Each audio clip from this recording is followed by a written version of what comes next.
let's go through this step by step. How did a girl who was brought by her parents to the United States from Lebanon, your home country, schooled in the United States, clearly smart, went to university in Texas, read history. How did you get involved with the sex porn industry?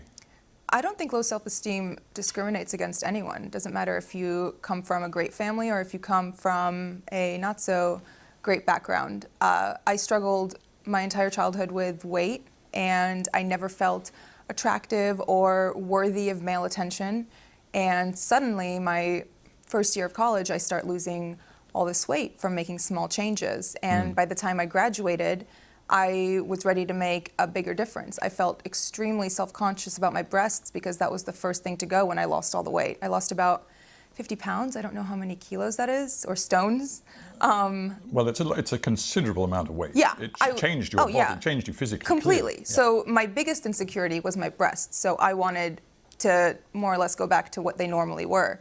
And once I did that, I started garnering all of this attention from men, and I was never used to it. And I felt like unless I held on to it and kind of did what was asked of me or what was expected of me, it would go away. And after feeling what it was like, that validation and, you know, the compliments for the first time, I did not want that to go away.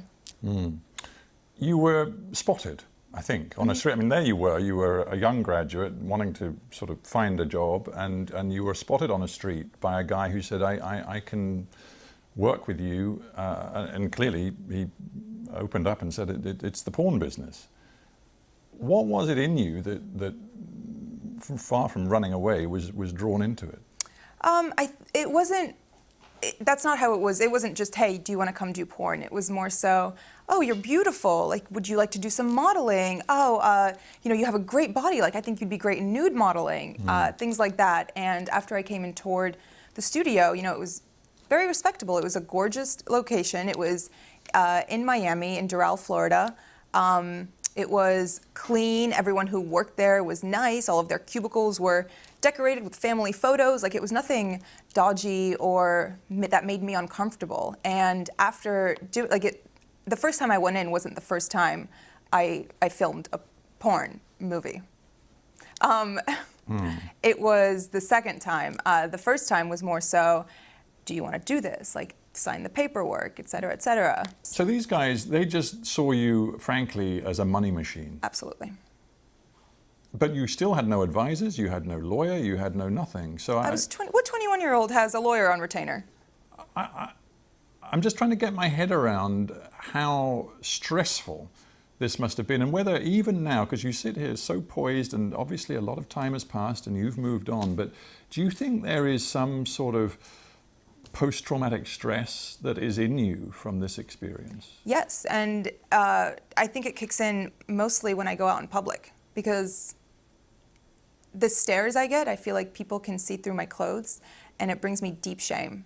It makes me feel like I lost all right to my privacy, which I did, because I'm one Google search away. Yeah. And those images you cannot expunge. You have no right, even though it is deeply personal to you, you have no right to remove them from anybody's view around the world. Yeah. It is very hard. It is. And I'm just thinking, this isn't, I mean, this story is your story, but frankly, it's also the story of other porn actors and actresses. I honestly started seeing that recently after the interview came out, and people started reaching out, and all of the emails go, my manager checks them. And when he gets stuff like that, he filters them and sends them to me. And reading the words of some of these girls who have been sex trafficked and forced into porn, and all of these stories of girls whose lives have been ruined by it, and by men who have taken advantage of them, and by contracts that they didn't even understand the jargon of, it makes me feel like, okay, maybe it was good that I started talking and that I posted this interview and that I'm speaking out now, because other people feel the same way. And even if they don't relate on as deep a level as, you know, doing porn, they can relate on the level of being insecure and being pressured into doing something they Right. didn't want to do. You were wearing the Islamic headscarf, often known as hijab, and of course then it developed into a sort of a sex scene. You must have known how provocative that was. I verbatim told them, "You guys are going to get me killed." And they said, They just laughed.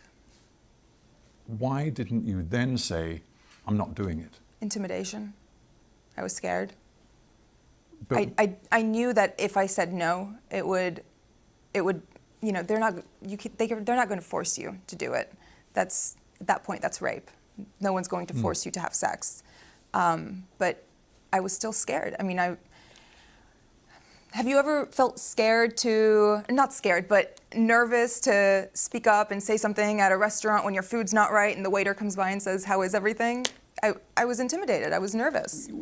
we interview a lot of people, and many of them are middle-aged or older. It's great to have somebody in the studio who's only 26 years old. There is a school of thought which says that our culture as a whole, I'm not just talking about the United States or the UK, but many, many countries, is being pornified, and that young people in particular are so exposed to pornography, so young in their lives, that it's materially changing the way males and females relate to each other, the way they think about relationships in a potentially very corrosive, damaging way. What's your take on that? Of course it affects relationships. Porn addiction is very prevalent in America, and I'm sure here too. The things that men see in videos, they expect from the women in their lives, and that's just not reality. No one is going to be that perfect. No one is going to do those acts on a Wednesday night with the person they love. Mm.